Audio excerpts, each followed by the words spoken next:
ഇന്ന് ഞാൻ ഉണ്ടാക്കാൻ പോകുന്നത് കോവയ്ക്ക തോരനാണ്. റെസ്റ്റോറൻറ്റ് സ്റ്റൈലിലാണ് ഉണ്ടാക്കാൻ പോകുന്നത്. പക്ഷെ അതിലേക്ക് ആവശ്യമായിട്ടുള്ള ചെറിയ ഉള്ളി ഉഴുന്നും എൻ്റെ കയ്യിലില്ല. അപ്പോൾ ഉള്ളത് വെച്ചിട്ട് ഞാൻ അഡ്ജസ്റ്റ് ചെയ്യാൻ പോവാണ് കേട്ടോ. അത് വെച്ചിട്ട് എങ്ങനെ തട്ടിക്കൂട്ടാന്നുള്ളതാണ് കാണിക്കാൻ പോകുന്നത്. അപ്പോൾ സവോളയാണ് ഞാൻ അരിഞ്ഞ് വെച്ചിട്ടുള്ളത്.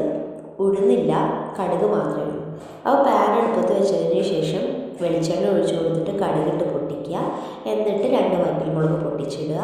അത് കഴിഞ്ഞതിന് ശേഷം സവോള ഒന്ന് ചെറുതായിട്ടൊന്ന് ഹൈ ഫ്ലെയിമിലിട്ടിട്ട് ഒന്ന് വാട്ടിയെടുക്കുക.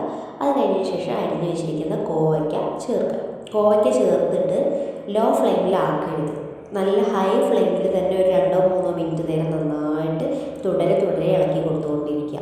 അപ്പോഴത്തേക്ക് അതിങ്ങനെ മൊരിഞ്ഞ് വരാൻ തുടങ്ങും. നമ്മൾ അന്നേരം ഉപ്പ് ഇട്ട് കഴിഞ്ഞിട്ടുണ്ടെങ്കിൽ അതിൽ വെള്ളമയം ഉണ്ടാകും. അപ്പോൾ അതുകൊണ്ട് അത് മൊരിഞ്ഞ് വരില്ല.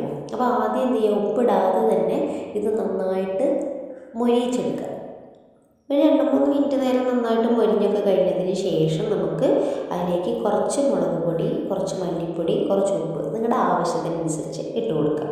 ഇട്ട് കൊടുത്ത് കഴിഞ്ഞതിന് ശേഷം അതിലേക്ക് തേങ്ങ ചേർക്കാനുണ്ട്. തേങ്ങ ഒന്ന് ചതച്ചിട്ട് ചേർക്കാം, അല്ലെങ്കിൽ ഈ ചിരവി അതേപോലെ തന്നെ ചേർക്കാം. എനിക്ക് ചിരവി അതുപോലെയാണ് ഇഷ്ടമുള്ളത്. അപ്പോൾ അതുകൊണ്ട് തേങ്ങ അതിലേക്ക് ഇട്ട് കൊടുക്കുക. ഇട്ട് കൊടുത്തതിന് ശേഷം നന്നായിട്ട് ആവിയിൽ ഒരു 2-3 മിനിറ്റ് നേരം കുക്ക് ചെയ്ത് കഴിഞ്ഞാൽ നമ്മുടെ തോരൻ റെഡിയാണ്. ഇത് ശരിക്കും നമ്മൾ ഈ ഉഴുന്ന് പരിപ്പൊക്കെ ഇട്ടിട്ട് ഉണ്ടാക്കുമ്പോഴാണ് അതിൻ്റെ ഒരു ടേസ്റ്റ് കറക്റ്റ് വരിക. കാരണം അതിൻ്റെ ആ ഒരു മണം അങ്ങനെ വരും.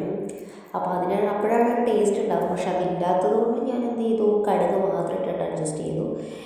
ഉണ്ടാക്കി നോക്കുന്നവർ ചെറിയ ഉള്ളിയും ഉഴുന്ന് പരിപ്പും മസ്റ്റായിട്ട് ഇട്ടിട്ടൊന്ന് ട്രൈ ചെയ്ത് നോക്കുക. നല്ല അടിപൊളി ടേസ്റ്റാണ്, ഒരു ഒത്തൻറ്റിക് ടേസ്റ്റ് ആയിരിക്കും.